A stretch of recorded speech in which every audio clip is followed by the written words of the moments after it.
Imagine something the size of an ocean liner floating in the sky.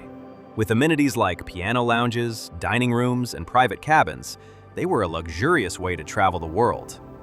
80 years ago, we had airships.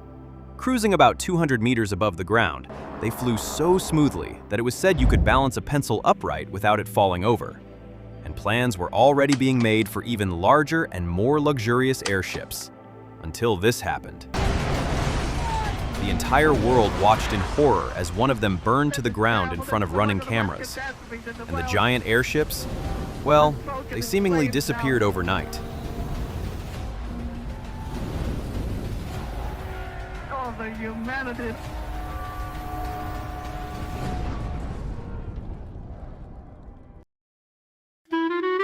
Making its first flight in 1936, the Hindenburg was, and still is, the largest object ever built that has flown.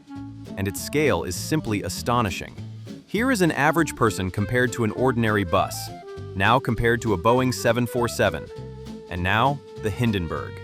It is larger than anything flying today. And many people are surprised to discover just how extensive the Hindenburg's passenger accommodations were. Perhaps because, from the outside, it's not easy to see exactly where the passenger areas were located. Here we have a diagram of the Hindenburg viewed from above. Inside the Hindenburg, the passenger areas looked far more like an ocean liner than an airplane. Passengers could enjoy dinner in a full-service dining room, then take in the view from one of two promenade decks, socialize in the piano lounge, or relax in the writing room. On the lower deck, passengers could smoke a cigar in the smoking room or have a drink at the bar. Returning to the upper deck, passengers would retire for the night in their own private sleeping cabins. All of this while floating in the sky. The fastest ocean liners of the time traveled at about 35 miles per hour, but an airship like the Hindenburg could reach nearly twice that speed. A transatlantic crossing that would take 5 days by ship could be completed in just 2 days aboard the Hindenburg. And an airship would not only take you to a seaport, but also to inland cities.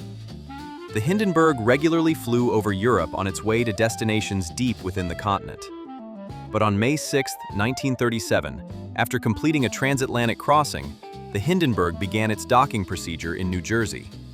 And suddenly, something ignited the Hindenburg's lifting gas. It was destroyed in a matter of seconds. This was not the first airship disaster, nor even the deadliest. But this one was different. It was captured on film. People were not used to seeing scenes like that, and it made the tragedy even more shocking. Many consider that the golden age of airship travel ended right there, with the Hindenburg catastrophe. Public confidence was shattered, and the romance and extravagance of airships suddenly vanished. But did the Hindenburg disaster really put an end to giant airships?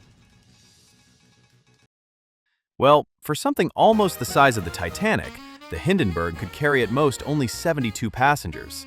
And it required another 52 crew members to operate. Compare that with an ocean liner of the time, which could comfortably carry nearly 2,000 passengers and had a crew and staff of more than 1,000 people.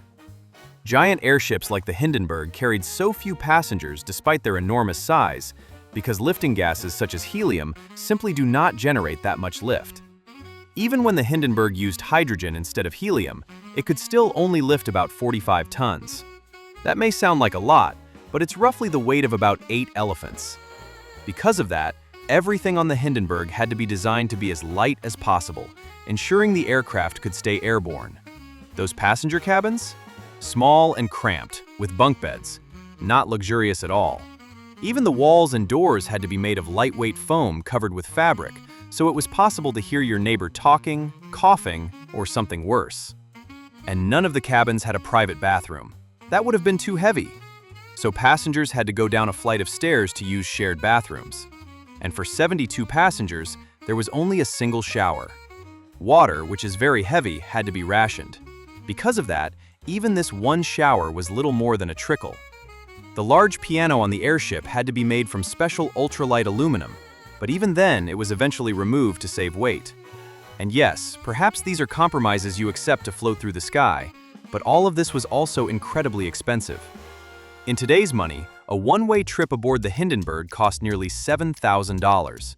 And of course, an ocean liner was about half as fast, but a first-class cabin came with a large suite and a private bathroom. Ship tickets were more affordable while offering far more luxurious accommodations, with grand ballrooms, theaters, and even indoor swimming pools. And by 1937, if you truly wanted to cross the ocean as fast as possible, airplanes were already beginning to make transatlantic crossings. When the Hindenburg caught fire in 1937, the airship was already obsolete. It could not compete with the comfort and luxury of ships, nor with the speed of aircraft. And all of that came at an absurdly high cost. Today, the concept of the giant airship is still incredible to imagine.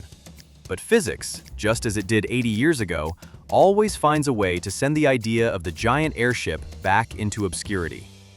If you enjoyed this video, subscribe. It helps bring more videos like this. Thank you and see you next time.